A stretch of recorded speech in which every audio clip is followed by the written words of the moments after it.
Hello guys, welcome back to my channel. வீடியோக்குள்ளே போகிறதுக்கு முன்னாடி மறக்காமல் இந்த வீடியோக்கு ஒரு லைக்கை போட்டுருங்க. லாஸ்ட் பார்ட்டில் நம்ம சனமுக்கு தெரிஞ்சு போச்சு நம்மள மாதிரியே ஒருத்தி இருக்கா, அதனால தான் ஆகிலுக்கு சந்தேகம் வரல போல அப்படின்னு சொல்லிட்டு அவகிட்ட பேசலான்னு போனால் அவன் என்னடா ஆனால் டிரைவரை திட்டமிட்டு திட்டிட்டு அங்கேருந்து கிளம்பி போயிடுறா. ஆனால் இந்த விஷயத்தை பற்றி ஆகில்கிட்ட சொல்லியே ஆகணும், அவர் இந்த பொண்ணு தான் நான் நினச்சிட்டு இருக்காரு, அது உண்மை இல்லை அப்படிங்கிறத நான் சொல்லியே ஆகணும் அப்படிங்கிற மாதிரி சொல்லிட்டு கிளம்பிட்டு இருக்கா. அதே சமயம் இந்த பக்கம் ரஷ்யாவோ செகருக்கு கால் பண்ணி பாம்பு இருக்கிற விஷயத்தை இன்ஃபார்ம் பண்ணலான்னு பார்த்தா அவளுக்கு லைனே போக மாட்டுது. அப்போ அவளுக்கு கால் வருது. கால் பண்ணுறது அந்த ரவுடி பைய தான். அந்த பொண்ணு இங்கேருந்து தப்பிச்சு போயிட்டா அப்படின்னு சொல்லிட்டு இருக்கான். என்னதான் பண்ணுறதுனே அவளுக்கு ஒன்றுமே புரியல. ஒரு பக்கம் சகரை காப்பாற்றி ஆகணும், இன்னொரு பக்கம் இவ வேற தப்பிச்சு போயிட்டாலே, எல்லா பிரச்சனையும் ஒரே நேரத்தில் தான் வந்தாகணுமா அப்படிங்கிற மாதிரி முழிச்சிட்டு இருக்கா. அதே சமயம் இந்த நீலாம்பரியோ ஆகிலுக்கு கால் பண்ணி இப்போவே கிளம்பணும் அப்படிங்கிற மாதிரி சொல்லிட்டு அவ வேற வீட்டை விட்டு கிளம்பிட்டு இருக்கா. இந்த விஷயம் தெரிஞ்சதுமே ரஷ்யா உடனே அங்கேருந்து போயிட்டு சகரை காப்பாற்றி ஆகணும், அவளை பிடிச்சாகணும் அப்படின்னு சொல்லிட்டு கிளம்ப போனால் பெரியம்மாவை அவளோட கையை பிடிச்சிட்டு விட மாட்டுறாங்க. அடி என்னை விட்டு தொலைடி, நான் வந்து இப்போ போனாதான் உன்னோட 2 பொண்ணுங்களையுமே காப்பாற்ற முடியும் அப்படின்னு சொல்லிட்டு அவன் இங்கேருந்து போயிடுறா. இவங்களுக்கா ரொம்ப அழுக வருது. என்னோட 2 பொண்ணுங்களோட உயிரையுமே ஆபத்தில் சிக்கி வச்சிருக்காளே. ஒரு பக்கம் சனம் எங்கே இருக்கானே தெரியல, இன்னொரு பக்கம் சகரோட உயிர் ஆபத்தில் இருக்கு. அவங்க 2 பேரையும் எப்படியாவது காப்பாத்துங்க யா அல்லா அப்படிங்கிற மாதிரி அழுதுட்டு இருக்காங்க. இந்த பக்கம் ஹயாக்கோ கல்யாணமாக போகுது இல்லையா, ஸோ அதனால அவளோட ரூமில் ரெடி ஆகிட்டு இருக்கும் போது அங்கே அந்த ஃபைஸுமே வந்துட்டு இருக்கான். நீ இங்கே என்ன பண்ணிட்டு இருக்கன்னு கேட்டா, எனக்கு தெரியும் ஹயா, நீ இந்த கல்யாணத்தினால ரொம்ப சந்தோஷமா இருக்க, ஏன்னா உனக்கு உன்னோட காதல் கிடைக்க போகுது அப்படிங்கிறதுனால தானே நீ ரெடி ஆகிட்டு இருக்க. ஆனால் அதில் தான் ஒரு பெரிய ட்விஸ்டே இருக்கு. ஏன்னா நீ நம்புறது எதுவுமே உண்மை கிடையாது. நான் உங்ககிட்ட ஒரு முக்கியமான விஷயத்தை பற்றி பேசியே ஆகணும் அப்படின்னு சொல்லிட்டு இருக்கான். என்ன விஷயம் சொல்லு அப்படின்னு கேட்டா அவனும் சொல்றான், உண்மையிலே என்னோட அண்ணன் உன்னை காதலிச்சு ஒன்று கல்யாணம் பண்ணிக்கணும்னு ஆசைப்படலை. அவர் இன்னைக்கு கல்யாணம் பண்ணிக்க போறாருன்னா அதுக்கு காரணமே நான் தான். எனக்காக தான் உன்னை கல்யாணம் பண்ணிக்க போறாரு, அதுவும் பொய்யான கல்யாணம், இது உண்மை கிடையாது அப்படின்லாம் சொல்லிட்டு இருக்கான். இவளுக்கும் பயங்கரமான ஷாக்கா இருக்கு. இருந்தாலும் இவன் பேச்சை நம்ப தயாராகவும் இல்லை.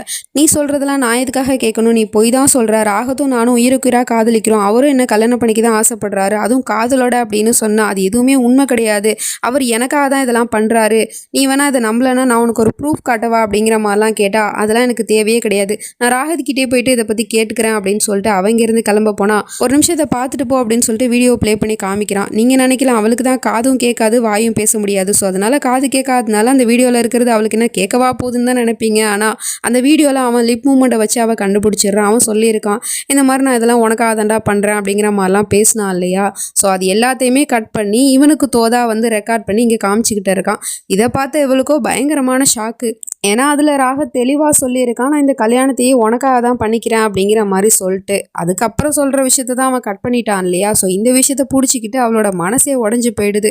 அது மட்டும் இல்லாமல் இவன் வேற ஏற்றி விடுற மாதிரி, இதுதான் ஹயா உண்மை, அவர் உண்மையிலே உன்னை விரும்பிலாம் ஒன்று கல்யாணம் பண்ணிக்கல, அவரோட தம்பிக்காக தான் அவர் உன்னை கல்யாணமே பண்ணிக்கிறாரு, நீ யோசிச்சுப்பாரு, அவரோட தம்பிக்காக அவரோட காதலே விட்டு கொடுத்தவர் தானே அவர், அப்போ அவர் என்ன வேணாலும் பண்ணுவார் தானே அப்படிங்கிற மாதிரி கேட்டதும் அவளும் யோசிச்சு பார்க்குறா.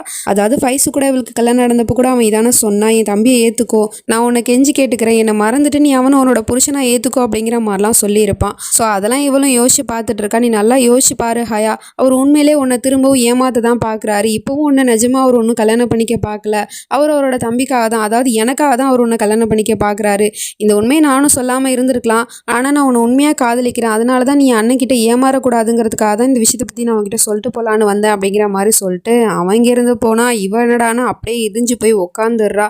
இதுக்கப்புறம் இவ எப்படி உன்னை கல்யாணம் பண்ணிக்கிறான்னு நானும் பார்க்குறேன், எனக்கு கிடைக்கல அப்படின்னா இவ உனக்கும் கிடைக்கக்கூடாதுடா அப்படிங்கிற மாதிரி சொல்லிட்டு வில்லத்தனமாக யோசிச்சுட்டு அங்கேருந்து போயிடுறான். இந்த பக்கம் நீலாம்பரியோ பையனை கூப்பிட்டு வாப்பா சனமா போய் பார்க்கலாம் அப்படின்னு சொன்னால் அவனும் கேட்குறான், ஆனால் நீங்கள் தானம்மா சொந்தக்காரங்களாம் போய் கூப்பிடணும் கல்யாணத்துக்குன்னு சொன்னீங்க, இப்போ போய் சனமா பார்க்கலான்னு கூப்பிடுறீங்களேன்னு கேட்டா, ஆமாப்பா நான் அப்படி தான் சொன்னேன், அதுக்கப்புறம் நான் யோசிச்சு பார்த்தேன், நீ வந்து சனமை ரொம்ப மிஸ் பண்ணுற இல்லையா, ஸோ அதனால் எனக்கு என்னோட பையனோட சந்தோஷம் தான் முக்கியம், மற்றதெல்லாம் நம்ம அப்புறமா பார்த்துக்கலாம், சரிவா நம்ம போயிட்டு அவளுக்கு இன்ப அதிர்ச்சி கொடுக்கலாம் அப்படிங்கிற மாதிரி சொல்லிட்டு அவனை அப்படியே உஷார் பண்ணி அங்கேருந்து கூட்டிகிட்டு போயிட்டு இருக்கா. இதெல்லாம் தூரத்துலேருந்து சனமுமே பார்த்துடுறா.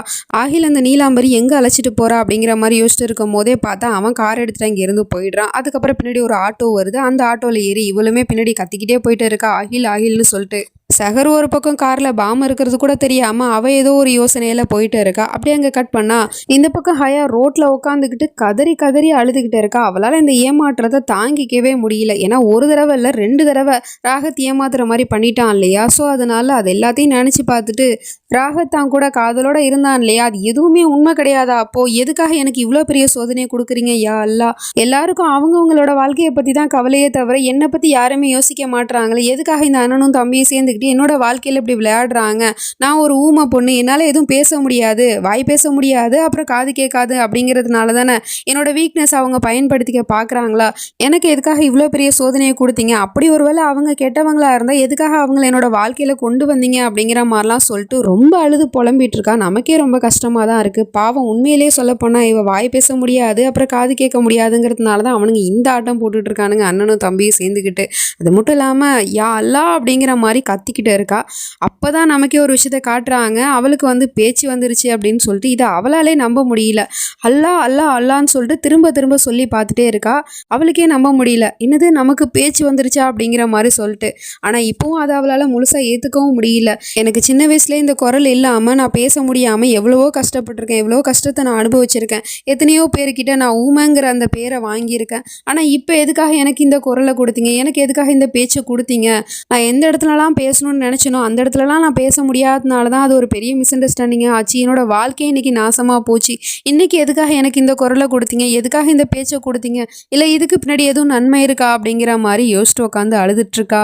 இந்த பக்கம் ஆகிலோ ரொம்ப சந்தோஷமாக வண்டி ஓட்டிட்டு வந்துட்டு இருக்கான். சனமை நான் பார்க்க போகிறேன், நான் கொஞ்ச நேரம் அவளை வந்து பிரிஞ்சிருந்தாலும் நான் ரொம்ப அவளை மிஸ் பண்ணுற மாதிரி தோணுச்சு. இன்றைக்கி உங்களால் தான் நான் அவளை வந்து இப்போ நான் சர்ப்ரைஸாக பார்க்க போகிறேன், அவளோட முகத்தை பார்க்கணுமே, ரொம்ப சந்தோஷப்படுவா அப்படிங்கிற மாதிரிலாம் சொல்லிட்டு கார் ஓட்டிட்டு போயிட்டு இருந்தா. பின்னாடி சனமும் வந்து ஆகில்னு சொல்லிட்டு கத்திக்கிட்டே ஆட்டோவில் வந்துட்டு இருக்கா. அதுக்குள்ளே எங்கே ரிமோட்டை பார்த்தா அது வந்து ரேஞ்சுக்கு வந்துருச்சு, அதாவது எல்லைக்கு வந்துட்டா நம்ம சேகர். ஸோ கிட்ட போயிட்டாங்க போல் நெருங்கி. அதனால இப்போ வந்து அந்த பட்டனை ப்ரெஸ் பண்ணுங்க அப்படிங்கிற மாதிரி சொன்னதும் அவளும் சிரிச்சுக்கிட்டே அந்த பட்டனை ப்ரெஸ் பண்ண போயிட்டே இருக்கா. இன்னியோட சனமோட கதை முடிஞ்சிருச்சு அப்படின்னு சொல்லிட்டு கரெக்டாக அந்த பட்டனை அமுக்க போகிற நேரமாக பார்த்து ஆகில் வந்து ஒரு காரு மேலே விட்டு ஏற்றிட்டான் போல். ஸோ அதனால அந்த ரிமோட்டுமே அவள் கையிலேருந்து கீழே விழுந்துருது. என்னாச்சு அப்படின்னு சொல்லிட்டு பார்த்தா அம்மா ஒரு நிமிஷம் இருங்க அப்படின்னு சொல்லிட்டு இவன் காரை விட்டு ஏற்றினான் இல்லையா, அவங்க கிட்ட போய் பேசினா அவங்களும் வந்து போலீஸை கூப்பிடு பிரச்சனை பண்ணுங்கிற மாதிரி பிரச்சனை பண்ணிட்டு இருக்காங்க. ஆனால் இவனோ இங்கே பாருங்க, நான் பணம் கொடுக்குறேன், தேவையில்லாத பிரச்சனைலாம் வேணாம், இல்லைனா என்னோட விசிட்டிங் கார்டை வச்சுக்கோங்க, அப்புறமா என்னோட வீட்டுக்கே வாங்க, அப்புறமா நீங்கள் போலீஸை கூப்பிட்டு வந்தாலும் எனக்கு பிரச்சனை கிடையாது, இப்போ நான் அவசரமாக போய் ஆகணும் அப்படின்னு சொன்னால் அவரும் விசிட்டிங் கார்டை பார்த்துட்டு போபாலோட மகாராஜா அது நீங்கள் தானா ரசா இப்ராஹிம் அப்படிங்கிற மாதிரி சொல்லிட்டு பார்த்துட்டு இருக்கான். அதுக்குள்ளே இங்கே சனமும் ஆட்டோ விட்டு இறங்கி அகில்னு சொல்லிட்டு கத்திக்கிட்டே ஓடி வந்துட்டு இருக்கா.